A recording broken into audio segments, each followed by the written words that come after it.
if Trump, and now I don't know whether they would really do it, If but Trump, if Trump actually wins the election, that they're leaving the country.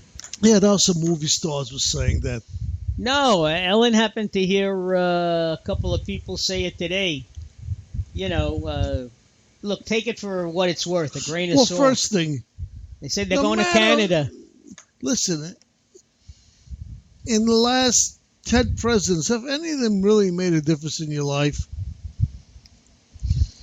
Let me see. Let's go back 10 presidents. I might not have even been alive I then. know, I'm just saying No, presidents. out of curiosity. You got Obama. You got Bush. You got Clinton. You got Bush. You got Ford. You got Carter. Nixon. And Nixon. Kennedy. No, Johnson. Johnson's in there somewhere. Yeah. Johnson, Kennedy, and Eisenhower. I think that's. No, how about the one-term guy, Carter? Did you say I said Carter, You yeah. did? I think that's as far back as in the. Oh, have any of them really affected your life too much? Well, I wanted to learn how to play golf when Eisenhower was president. Hey, listen. No. I mean, as far as No, it hasn't. that's my feeling. And no matter who the president is, the government's so inept that nothing's going to get done anyway. And you know what I used to tell my students? Because they say, oh, if it's not for mayor or governor or president, it doesn't pay. I used to tell my students, you know something? Grassroots campaigns, okay? The campaigns for state officials, there's the official state senator that go to Albany, that go to Albany. The local guy, the national guys. They have the most to do with us. They have the most impact on your life. Because we are states. And locally, right. Listen, New York State has great medical benefits for people who are sick, who are poor, much better than probably any state in the country. Maybe California has something equivalent. We pay more taxes, and we get so much more benefits. Our Medicaid is better. Our Medicare is better. Well, it's also more expensive than the other states. That's what I said. States. We pay more taxes, and we have much better benefits. I mean, anybody in New York State can get medical insurance if he's poor. You go out to West Virginia, where all you got those coal miners, none of them can get insurance. Oh, he's putting them back to work. In New York, yeah, he's you like putting that, them back huh? to work, and Hillary's firing them all. That was a stupid thing for her You know to what say. Bill Maher said? Bill Maher said, yeah, all 12 of them.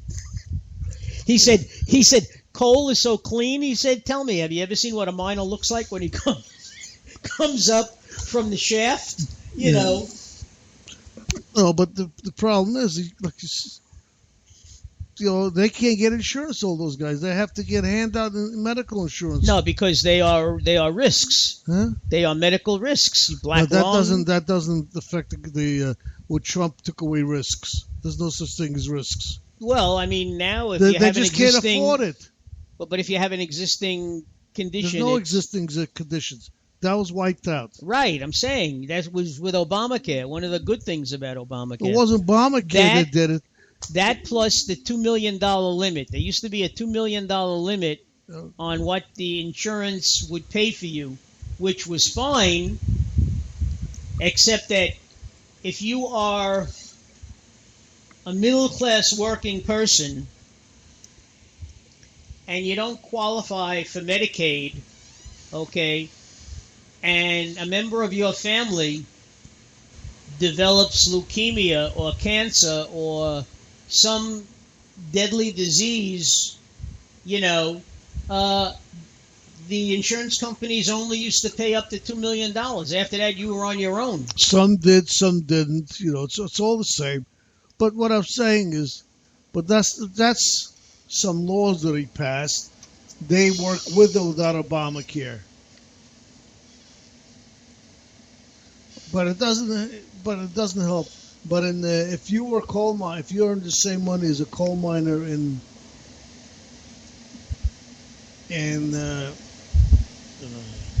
West Virginia and you in New York, you'd have full medical benefits. Have to ask Loretta Lynn. She's a coal miner's daughter. Yeah, right. You know? I mean, you'd have full benefits. Person making $15,000 a year here gets full medical benefits. Over there, they get squat for making $15,000 because Medicaid is only $9,000, I think, or something before they give it to you. It's a very low threshold. You know, so it's like if you're dying, you can get Medicaid. Just hope you live long enough to fill out all the paperwork and go through the bureaucracy to get it approved. Well, ladies and gentlemen, going to give you the phone number one last time. The number to call. You can call us next week. The number to call in Brooklyn, Malaysia, Queens, Jersey, Ohio. It's 646-595-3275. Joel is in Seattle. Good evening, Joel in Seattle. Ask him if he doesn't have anything better to do on a Friday night. What are you doing on a Friday night? Listening to a bunch of two old guys. That's right. Rambling on.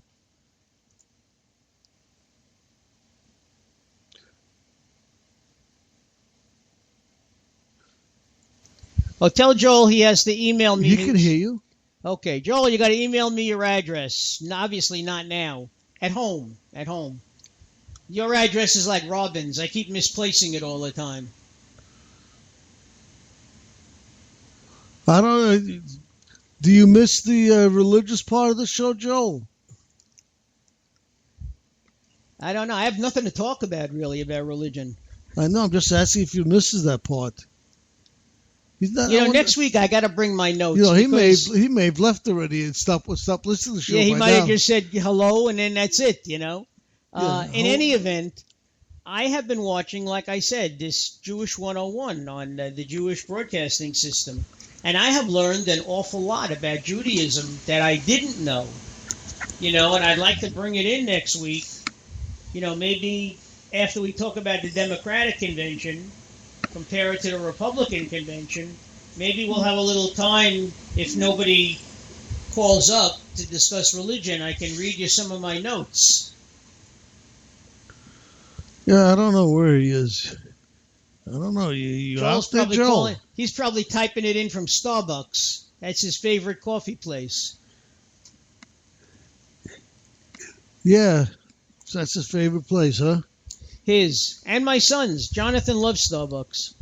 Robin loves Starbucks. My daughter. Me, I'm a Dunkin' Donuts man myself. I don't like Dunkin' Donuts coffee too much. Not as strong as it used to be. Yeah, it's weak. It's weak. The dark roast is a little better, but still not that good. You know what's good? You should try the dark roast, the iced coffee, the dark roast iced coffee. Yeah. Very good. That's very good. You know what's a good coffee? The one we're drinking right now. You know what else is a good coffee, they say? Believe it or not? Burger King. Burger King makes a very good... When they rated the 10 best coffees, Burger King was way up there. The McDonald's was number one, I think. Yeah. McDonald's is like supposedly the best. When they had these guys from Italy come in, in the big coffee or coffee. I thought they'd be coming from Colombia. No, remember Juan Valdez with the donkey? Yeah, but he made sure the coffee was fresh.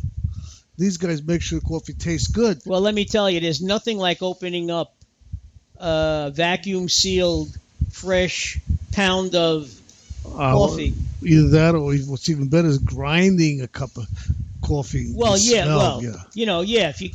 you buy the beans and you use the grinder. But anyway, when these guys from